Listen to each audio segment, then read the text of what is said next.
আসসালামু আলাইকুম। কেমন আছেন সকলেই? আলহামদুলিল্লাহ আপনাদের দয়ায় আল্লাহর অশেষ রহমতে অনেক ভালো আছি।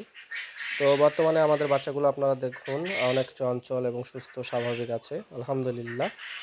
আজকে ৬ষ্ঠতম দিনে আমরা তাদের ওষুধ পানি খাবার ব্যবস্থাপনা কি করেছি এবং লাইটটা অনেক উঁচুতে দিয়েছি যেহেতু তাদের বেশি হিটের প্রয়োজন নেই। তাদের ভিতরে একটা চঞ্চলতা বিরাজ করতেছে। খাদ্য হিসেবে ব্রয়লার স্টার্টার ফিড আমরা চালিয়েছি। সেটা গুঁড়ো করেই এখনও দিচ্ছি তাদেরকে গুঁড়ো খাবার এবং ২৪ ঘন্টায় ফ্রেশ পানির ব্যবস্থা আছে। পাশাপাশি ওষুধ ম্যানেজমেন্ট চলতেছে। ওষুধ হিসেবে রেনাসি আমরা চালিয়েছি আজকেও এবং তাদের ভিতর যেহেতু কিছুটা ঠান্ডা ছিল বা জড়তা ছিল এইজন্য আমরা রেনাসি চালিয়েছি সকালে এবং বা আপনার হচ্ছে সেফওয়ান এবং লাইসোভিট এটা চালিয়েছি আমরা হচ্ছে তাদের ভিতরে একটা যেহেতু ঢকল ছিল তো চালিয়েছি লাইসোভিট আপনার লিটারে ৩ লিটারে ২ গ্রাম, সেফওয়ান সেম ৩ লিটারে ২ গ্রাম এবং রেনাসি সেম ৩ লিটারে ২ গ্রাম। এইভাবে আমরা ওষুধ ম্যানেজমেন্টটা পর্যায়ক্রমে ১ ঘন্টা বা ২ ঘন্টা পর পর চালাই।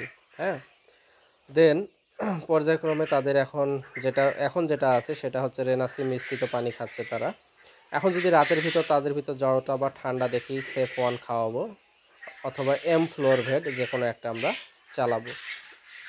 আপনারা চাইলে অ্যামোক্সিসিলিন গ্রুপের ওষুধও চালাইতে পারেন, কোনো সমস্যা নেই। সেটা আপনার পাখির অবস্থা বুঝে ওষুধের বিষয়টা ঠিক করতে হয়। অনেকেই বলেন যে আসলে ব্রুডিংয়ে একই নিয়মে ওষুধ এটা ওটা চালাইলে হয়, তা কিন্তু না। আপনার পাখিকে অতিরিক্ত গরম লাগলেও আপনার পাখির সমস্যা, আপনার পাখির অতিরিক্ত ঠান্ডা লাগলেও সমস্যা। আবার এখানে ব্রুডার গ্যাসের চান্স আছে, আবার এখানে বিভিন্ন ধরনের ভাইরাসের সমস্যা আছে। তো এগুলো বিশেষ নজরদারি করতে হয়। আপনাকে 24 আওয়ার্স আপনাকে খাদ্য দিতে হবে, 24 আওয়ার্স আপনাকে ফ্রেশ পানির ব্যবস্থা রাখতে হবে।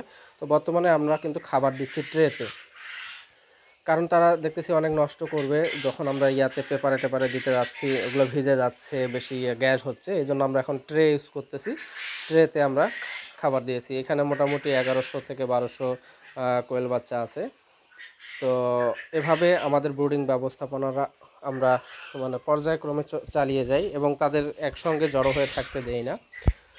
তো তার টেম্পারেচারটাই হচ্ছে মেইন। দিনের বেলায় তাপের কম প্রয়োজন, রাতের বেলা তখন আমরা আরও ঝুলাই দিব। রাতে টেম্পারেচার বেশি লাগে, রাতে আমরা করি কি চারদিক দিয়ে পর্দার ব্যবস্থা করে দিই। এই যে আমাদের লাঠি আছে, লাঠি চারপাশে দিয়ে আমরা ঢাকা দিই যাতে ভেতরটা গরম থাকে। তো ব্রুডিং আপনাকে বর্তমান সময়ে ৮ দিনের মতো করতে হবে, ৭-৮ দিন বা ১০ দিন পর্যন্ত ব্রুডিংয়ের মতো করে আপনাকে লালন পালন করতে হবে। এরপরে যেহেতু গরমকাল, সেক্ষেত্রে আর প্রয়োজন হয় না। আশা করি এই ছোট্ট ভিডিওর মাঝে আপনারা বুঝে গেছেন। আমি প্রত্যেক দিন আপডেট দেওয়ার চেষ্টা করতেছি। অবশ্যই ভিডিওগুলো দেখবেন, শেয়ার করবেন, সবার মাঝে ছড়িয়ে দিবেন ইনশাআল্লাহ। তো আজকে এ পর্যন্তই। ভালো থাকবেন, সুস্থ থাকবেন। আসসালামু আলাইকুম।